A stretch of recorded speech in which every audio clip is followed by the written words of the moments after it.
YouTube algorithm ഈ 15-ാം തീയതി change ചെയ്യാൻ പോവാണ്. പിന്നെ നമ്മൾ പേഴ്സണൽ ബ്രാൻഡിൽ തുടങ്ങിയിട്ട് എന്താ കാര്യം? നമ്മുടെ വീഡിയോസിന് വ്യൂസ് കിട്ടുമോ, നമുക്ക് അതുവഴി ഗുണമുണ്ടാവുമോ എന്നാണ് വൺ ഓഫ് ദ കസ്റ്റമർ എന്നെ റീസെൻ്റ്ലി വിളിച്ചു ചോദിച്ചത്. നമ്മൾ മനസ്സിലാക്കേണ്ട ഒരു കാര്യം, എന്തിനാണ് നിങ്ങൾ യൂട്യൂബ് അക്കൗണ്ട് സ്റ്റാർട്ട് ചെയ്യുന്നത്? What is your objective? യൂട്യൂബിൽ അക്കൗണ്ട് സ്റ്റാർട്ട് ചെയ്തിട്ട് നിങ്ങൾ കാശ് ഉണ്ടാക്കണമാണ് ലക്ഷ്യം എങ്കിൽ ഒബ്വിയസ്ലി യൂട്യൂബ് അൽഗോരിതം ചേഞ്ച് ചെയ്യാൻ പോവാണ്.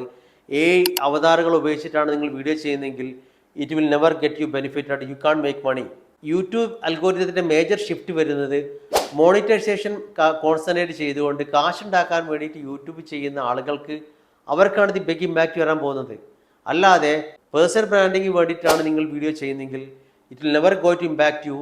Either you can present on YouTube video or you can use avatar, no problem. അവതാർ ഉപയോഗിച്ചുകൊണ്ട് നിങ്ങൾക്ക് എന്ത് ചെയ്യാം, പേഴ്സണൽ ബ്രാൻഡിങ് ചെയ്യാം. അതൊരിക്കലും നിങ്ങൾ ഇമ്പാക്റ്റ് ചെയ്യുന്നില്ല.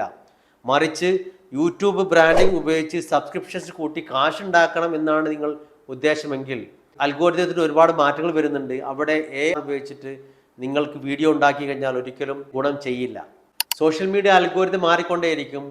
നമ്മുടെ ഒബ്ജക്റ്റീവ് എന്താണോ അതിനെ ബേസ് ചെയ്തിട്ട് നമ്മൾ മാർക്കറ്റിംഗ് ആക്ടിവിൽ എൻഗേജ് ആവുക.